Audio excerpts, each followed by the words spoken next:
ಇನ್ನು ಬಳ್ಳಾರಿಯಲ್ಲಿ ಬಾಣಂತಿಯರ ಸಾವು ಮುಂದುವರೆದಿದೆ. ಬಳ್ಳಾರಿಯ ವಿಮ್ಸ್ನಲ್ಲಿ ಬಾಣಂತಿ ಮಹಾಲಕ್ಷ್ಮಿ ಸಾವನ್ನಪ್ಪಿದ್ದಾರೆ.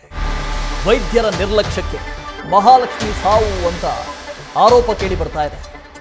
20 ವರ್ಷದ ಬಾಣಂತಿ ಮಹಾಲಕ್ಷ್ಮಿ ಮೃತರಾಗಿದ್ದಾರೆ. ಹೆರಿಗೆಯ ಬಳಿಕ ತೀವ್ರ ರಕ್ತಸ್ರಾವ ಆಗ್ತಾ ಇದೆ.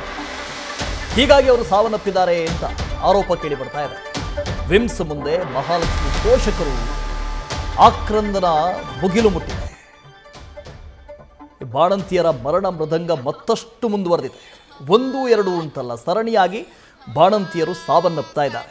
ಒಂದು ಕಡೆ ಆಸ್ಪತ್ರೆಯ ವೈದ್ಯರ ದಿವ್ಯ ನಿರ್ಲಕ್ಷ್ಯ ಇದು ಅಂತ ಆರೋಪಗಳು ಕೇಳಿ ಬಂದರೂ ಕೂಡ ವೈದ್ಯರು ಬೇರೆಯದ್ದೇ ಕಾರಣ ಕೊಡ್ತಾ ಇದ್ದಾರೆ. ಯಾವ ನಿರ್ಲಕ್ಷ್ಯನೂ ಇಲ್ಲ, ಮಹಾಲಕ್ಷ್ಮಿಗೆ ಬೇರೆ ಕಾಯಿಲೆ ಇತ್ತು ಹಾಗಾಗಿ ಸಾವನ್ನಪ್ಪಿದ್ದಾರೆ, ಈ ರೀತಿ ಬೇರೆ ಬೇರೆ ಕಾರಣಗಳನ್ನು ಕೊಡೋದಕ್ಕೆ ಮುಂದಾಗಿದ್ದಾರೆ. ಆದರೆ ಕುಟುಂಬಸ್ಥರು ಮಾತ್ರ ಇದು ವೈದ್ಯರ ನಿರ್ಲಕ್ಷ್ಯ ಅಂತ ಆರೋಪ ಮಾಡ್ತಾ ಇದ್ದಾರೆ. ನವೆಂಬರ್ 24ರಂದು ವಿಮ್ಸ್ಗೆ ಹೆರಿಗೆಗೆ ಅಂಥೇಳಿ ಮಹಾಲಕ್ಷ್ಮಿ ದಾಖಲಾಗಿರ್ತಾರೆ. 20 ವರ್ಷ ಪ್ರಾಯ, ಎಳೆ ಪ್ರಾಯದ ಹುಡುಗಿ. CS ಪುರ ಗ್ರಾಮದ ಮಹಾಲಕ್ಷ್ಮಿಯವರು ಆಸ್ಪತ್ರೆಯಲ್ಲಿ ಗಂಡು ಮಗುವಿಗೆ ಜನ್ಮ ನೀಡ್ತಾರೆ. ಅದಾದ ನಂತರ ಹೆರಿಗೆಯ ಬಳಿಕ ಮಹಾಲಕ್ಷ್ಮಿ ಮೃತರಾಗ್ತಾರೆ. ಆದರೆ ಇದು ವೈದ್ಯರ ನಿರ್ಲಕ್ಷ್ಯ ಅಂಥೇಳಿ ಕುಟುಂಬಸ್ಥರು ಆರೋಪ ಮಾಡ್ತಾ ಇದ್ದಾರೆ. ವೈದ್ಯರು ಮಾತ್ರ ಬೇರೆಯದ್ದೇ ಕಾರಣ ಹೇಳ್ತಾ ಇದ್ದಾರೆ. ನಮಗೂ ಇದಕ್ಕೂ ಸಂಬಂಧನೇ ಇಲ್ಲ ಅನ್ನೋ ರೀತಿಯಲ್ಲಿ ಕಾರಣ ಹೇಳ್ತಾ ಇದ್ದಾರೆ.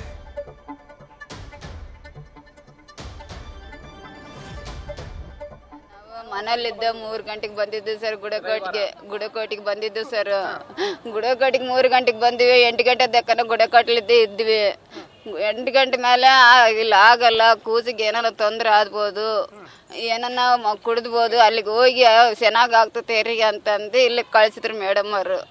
ಇಲ್ಲಿಗೆ ಬಂದು ಅಡ್ಮಿಟ್ ಆದ್ಮೇಲೆ ಏನಾಗಿಲ್ಲ, ಮಾಮೂಲಿ ಡೆಲಿವರಿ ಆಯ್ತು, ಚೆನ್ನಾಗಿತ್ತು. ಅವ್ರು ನಾನು ಕರ್ಕೊಂಡೋಗಿ ಸರ್ ನಿನ್ನ ಹುಡುಗಿ ಯಾರು ಅಂದರೆ ನಮ್ಮ ಅಮ್ಮ ಅಂತಂದು ಅವಳು ಮಹಾಲಕ್ಷ್ಮಿ ಹೇಳಿ ನನ್ನ ಕೈಗೆ ಹುಡುಕಿ ಕಟ್ಟಿದ್ರು ಸರ್. ತಗೊಂಬಂದು ಕೂಸಿನ ಹೊರಕ್ಕೆ ಹೋಗಿ ಒಳಕ್ಕೆ ಹೋದ್ಮೇಲೆ ಸೆಳಿ ಹಾಕ್ಯಂದಿದ್ಲು ಸರ್.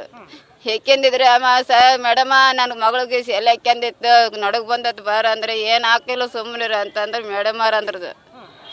ಮೇಡಮ್ ಅಂದ್ರೆ ನಾನು ಇಲ್ಲ ಸರ್, ನಾ ಮೇಡಮ್ ನನಗೆ ಎಲ್ಲ ಸುಸ್ತಾಗಿಬಿಟ್ಟೈತೆ, 4 ದಪ್ಪ ಬಂದುಬಿಟ್ಟೈತೆ ಅಂದರೆ ಏನು ಹಾಕಿಲ್ಲ ಸೂಜಿ ಮಾಡ್ತು ಅಂತಂದು ಬಂದು ಸೂಜಿ ಮಾಡಿದ್ರು ಅವರು. ಸೂಜಿ ಮಾಡಿದ್ಮೇಲೆ ಅಲ್ಲ ಸರಿ ಬಿರಿ ಗುಡ್ಡಿ ನಿಲ್ಬಿಟ್ಟಿದ್ರು ಸರ್. ಆವಾಗಲೇ ಮಾತು ಬಿದ್ದುಬಿಟ್ಟಿತ್ತು. ನನ್ನ ಮಗಳು ಹೋಗಿಬಿಡ್ತೈತೆ ಹೊರಕ್ಕೆ ಹೋಗು ಅಂತಂದು ಹಿಂದೆ ಕಳಿಸ್ಬಿಟ್ಟಿದ್ರು. ಮಾಮೂಲಿ ಹೆರಿಗೆ ಆದ್ಮೇಲೆ ಏನಿದ್ದಿಲ್ಲ ಸರ್. ಹೆರಿಗೆ ಆದ್ಮೇಲೆ ಒಂದು ಅರ್ಧ ಗಂಟೆಗೆ ಹಂಗಾಗಿತ್ತು. ಏನು ಹೇಳಿದ್ರಂತೆ, ಯಾವಾಗ ನೀವು ಹಿಂಗೆ ಇದ್ದಿದ್ರೆ ಅಂದರು. ಯಾವಾಗ ಏನಾಗಿಲ್ಲ ಇದೇ ಫಸ್ಟ್ ಅಂತಂದು, ಏನನ್ನ ಮುಂದಕ್ಕೆ ಏನೇನು ಇತ್ತು ಅಂತ. ಏನಿಲ್ಲ, ಏನು ಆಗಿಲ್ಲ ನನ್ನ ಮಗಳಿಗೆ, ಫಸ್ಟ್ಲಿದ್ದೆ ಅಲ್ಲೇ ತೋರಿಸ್ಕೊಂಡಿದ್ವಿ, ಏನೇನಿದ್ದಿಲ್ಲ ಅಂತ ನಾವು ಹೇಳಿದ್ರಿ. ಏನೋ ಮುಂದಕ್ಕೆ ಏನನ್ನ ಬಿದ್ದಿದ್ದ, ಏನನ್ನ ಆಗಿತ್ತ, ಏನನ್ನ ಇತ್ತ ಅಂತೆಲ್ಲ ಕೇಳಿದ್ರು. ಏನಾಗಿಲ್ಲ, ಏನಿಲ್ಲ ನನ್ನ ಮಗಳಿಗೆ, ಎಲ್ಲ ನಾರ್ಮಲ್ ಇತ್ತು ಎಲ್ಲ. ಮಹಾಲಕ್ಷ್ಮಿ ಅಂತ ಒಬ್ಬ ಇವರು ಗರ್ಭಿಣಿ ಹೆಣ್ಣು ಮಗಳು ನಮ್ಮ ಹಾಸ್ಪಿಟ್ಲಿಗೆ 2nd ಸ್ಟೇಜ್ ಲೇಬರಲ್ಲಿ ಬಂದು ಅಡ್ಮಿಟ್ ಆಗಿದ್ದಾರೆ. ಅಡ್ಮಿಟ್ ಆದ ನಂತರ ಇಲ್ಲಿ ಬಂದಮೇಲೆ ಡೆಲಿವರಿ ಆಗಿದೆ. ಅದಾದಮೇಲೆ ಸ್ವಲ್ಪ ಟ್ರಮ್ಯಾಟಿಕ್ 3 ಗಂಟೆ ಅಷ್ಟೊತ್ತಿಗೆ, ಬೆಳಗ್ಗೆ ಮುಂಚೆ ಅರ್ಲಿ ಮಾರ್ನಿಂಗ್ 3 ಗಂಟೆ ಅಷ್ಟೊತ್ತಿಗೆ ಟ್ರಮ್ಯಾಟಿಕ್ PPH ಆಗಿ ಸೆಪ್ಸಿಸ್ ಆಗಿ ಈ ದಿನ ಬೆಳಿಗ್ಗೆ ಅವರು ತೀರ್ಕೊಂಡಿದ್ದಾರೆ.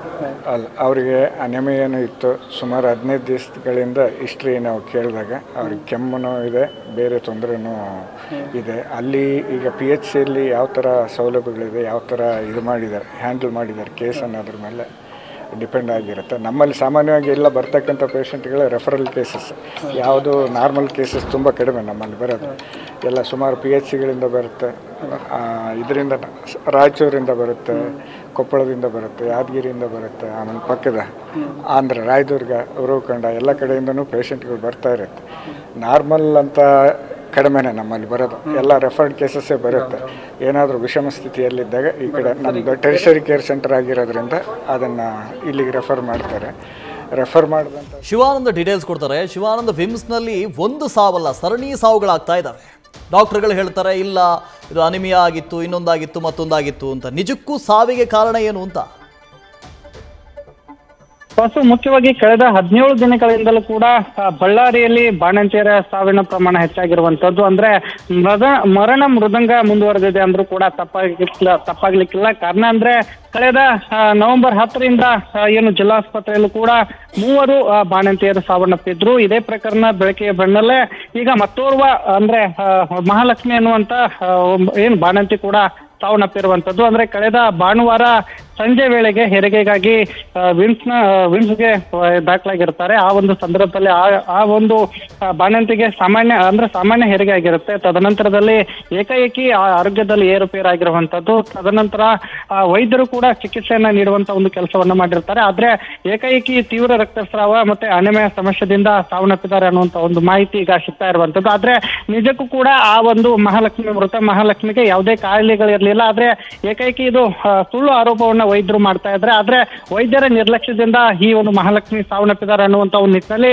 ಈಗಾಗಲೇ ಮಹಾಲಕ್ಷ್ಮಿಯ ಕುಟುಂಬಸ್ಥರು ಕೂಡ ಆರೋಪವನ್ನ ಮಾಡ್ತಿರುವಂತದ್ದು. ಕೂಡ್ಲಿಗಿ ತಾಲೂಕಿನ CS ಹಳ್ಳಿಯ ಈ ಒಂದು ಮಹಾಲಕ್ಷ್ಮಿ ಕಳೆದ 10 ದಿನಗಳಿಂದಲೂ ಕೂಡ ಸಾಕಷ್ಟು ಹೆರಿಗೆ ನೋವಿನಿಂದ ಬಳಲ್ತಾ ಇದ್ದು. ಹಾಗಾಗಿ ಕಳೆದ ರವಿವಾರ ಅಷ್ಟೇ ವಿಮ್ಸ್ಗೆ ಆಕೆಯನ್ನ ರವಾನೆ ಮಾಡಲಾಗಿತ್ತು. ತದನಂತರದಲ್ಲಿ ಗಂಡು ಮಗುವಿಗೆ ಏನು ಮಹಾಲಕ್ಷ್ಮಿ ಜನ್ಮವನ್ನ ನೀಡಿದ್ರು. ಆದ್ರೆ ಎಲ್ಲವೂ ಕೂಡ ಆರೋಗ್ಯ ಚೆನ್ನಾಗಿತ್ತು. ಆದ್ರೆ ಏಕಾಏಕಿ ವೈದ್ಯರ ನಿರ್ಲಕ್ಷ್ಯದಿಂದ ಈ ತರನಾದಾಗಿ ಸಾವನ್ನಪ್ಪಿದ್ದಾಳೆ ಅನ್ನುವಂತ ಒಂದು ಮಾಹಿತಿಯನ್ನು ಅವರ ಕುಟುಂಬಸ್ಥರು ಕೂಡ ಹೇಳ್ತಿರುವಂತದ್ದು. ವಿಮ್ಸ್ನ ಮುಂಭಾಗದಲ್ಲಿ ಸಾಕಷ್ಟು ಆಕ್ರಂದನ ಕೂಡ ಆ ಕುಟುಂಬಸ್ಥರ ಮುಗಿಲು ಮುಟ್ಟಿತ್ತು.